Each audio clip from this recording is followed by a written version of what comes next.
नमस्कार। भारत रंग महोत्सव के तहत आयोजित विश्व जन रंग महोत्सव में नाट्य शास्त्र पर आधारित एक लघु नाटक पंचम वेद की प्रस्तुति चेतना रंग समूह भोपाल द्वारा प्रस्तुत की जा रही है। तो आइए देखते हैं लघु नाटक पंचम वेद।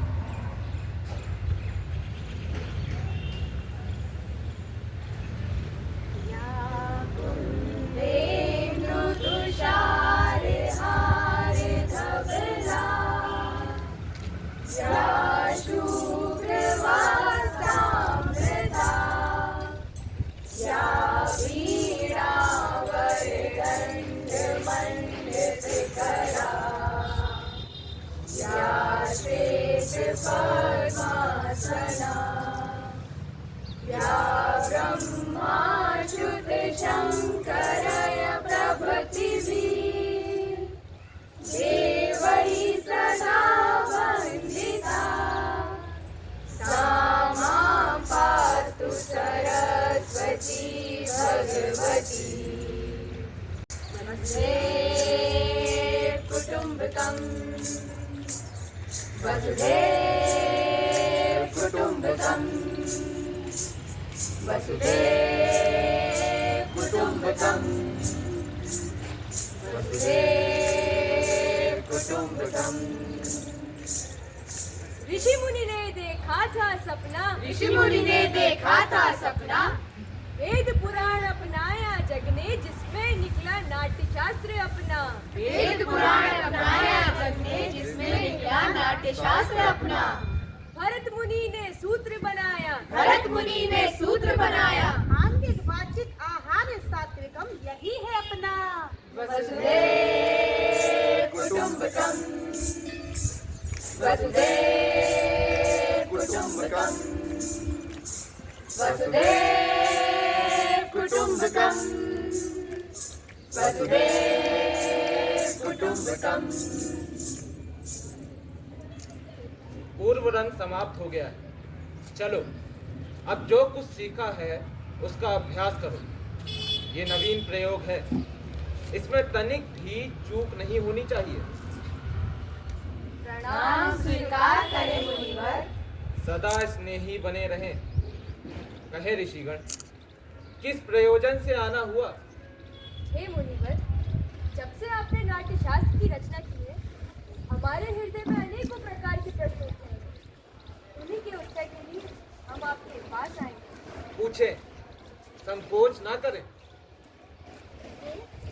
नाट्य शास्त्र की उत्पत्ति कैसे हुई? इसका उद्देश्य क्या है? आपने बहुत अच्छा प्रश्न किया। ये प्रश्न केवल नाटक को नहीं बल्कि जीवन के सार को समझने का माध्यम है। जब त्रेता युग में मनुष्य काम और लोभ से वशीभूत होकर अधर्म और संघर्ष की ओर बढ़ने लगा, तब इंद्र ने ब्रह्मा जी से प्रार्थना की कि कोई ऐसा माध्यम हो जिसमें देखना और सुनना एक साथ हो, जिससे मनुष्य धर्म, अर्थ और मोक्ष के मार्ग पर लौट सके। लेकिन गुरुदेव, वेद में तो समस्त ज्ञान का भंडार है, उसमें जगत का रहस्य छुपा है। जब वेद इस पूर्ति में इसलिए कि वो समस्त जन के लिए सुलभ हो, सामान्य जन को नाटक के माध्यम से शिक्षा के मार्ग पर, धर्म के मार्ग पर ले जाया जा सके। इसी मंगल उद्देश्य के साथ ब्रह्मा जी ने चारों वेदों के तत्वों को मिलाकर नाट्य वेद की रचना की है। चारों वेदों के तत्व वे क्या है गुरुदेव? नाटक में ये जो पाठ आप सुन रहे थे, ब्रह्मा जी ने इसे ऋग्वेद से लिया है। इस सुंदर गान का आधार सामवेद, यजुर्वेद से अभिनय और अथर्ववेद से रस लिया गया है। चारों वेदों के अंगों को लेकर नाट्य शास्त्र की उत्पत्ति की है। तो क्या नाटक सिर्फ देवताओं के लिए बनाया गया? नहीं, यही प्रश्न दानवों ने ब्रह्मा के सामने रखा। तब ब्रह्मा जी ने उत्तर दिया कि नाट्य शास्त्र तो सबके लिए है। ये देवताओं, दानवों और मनुष्यों के समस्त शुभ अशुभ कर्मों को दिखलाने वाला है।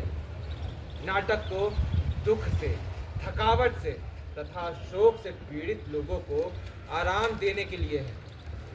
इसमें तो सारे रस, भावों, शास्त्रों, शिल्पों और कार्यों का समावेश है। ऐसा कोई ज्ञान नहीं और ऐसा कोई कार्य नहीं जो नाट्य में ना दिखे। अद्भुत, समस्त सृष्टि का समावेश, लौकिक और अलौकिक बहुधर्मी, सभी प्राणियों के मन के भावों की प्रतिनिधि कला। हाँ ऋषिगण, नाट्य को सभी कलाओं का उद्गम कह सकते हैं, या फिर कह सकते हैं सभी कलाओं का संगम। मुनिवर, नाट्य कला तो अद्भुत कला है।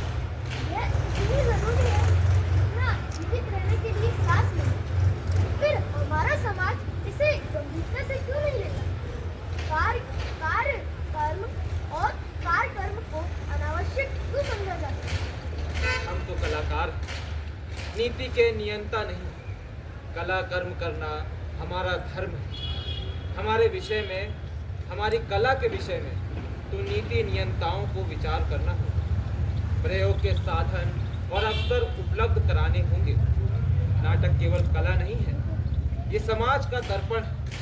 ये मानवता को सत्य के मार्ग पर ले जाने का साधन है। रंगमंच जाति, धर्म, भौगोलिक सीमाओं से परे जाकर समग्रता में मानवीयता की बात करना है। आज भी रंगमंच समाज में विषम परिस्थितियों को दूर कर समाज में समता का भाव लेकर आता है। ये भाव निसंदेह धरती को स्वर्ग बना सकता है। निसंदेह मुनिवर, कलाविहीन समाज तो पशुओं का समाज होता है। बस इसी आशा और अपेक्षा के साथ कि समाज कला और कलाकारों को वो स्थान दे जिसके वो अधिकारी हैं, मैंने नाट्य शास्त्र को पंचम वेद कहकर पुकारा है। पंचम वेद, समस्त वेदों का ज्ञान। ऋषिगण, मेरे रंगकर्मी पुत्र आपके स्वागत के लिए अपनी प्रस्तुति तैयार कर आपकी प्रतीक्षा कर रहे हैं। चलिए चलकर नाटक का आनंद लीजिए। वृद्धि हो इस राष्ट्र की, आशा सभी की पूर्ण हो। सृष्टि वह आनंद की, जग में सदा संपूर्ण हो। धरती सदा फूले फले, ऊपर विमल आकाश हो। सज्जन रहे निर्भय सदा, वे दुर्जनों का नाश हो। उदार चरित्रवानम वंदे मातरम, वंदे मातरम। सर्वे भवन्तु सुखिनः, वंदे मातरम, वंदे मातरम। विश्व बंधु भावनम, वंदे मातरम, वंदे मातरम। योग कर्मसु कौशलम, वंदे मातरम, वंदे मातरम। वसुधैव कुटुम्बकम, वंदे मातरम, वंदे मातरम। वंदे मातरम, वंदे मातरम, वंदे मातरम, वंदे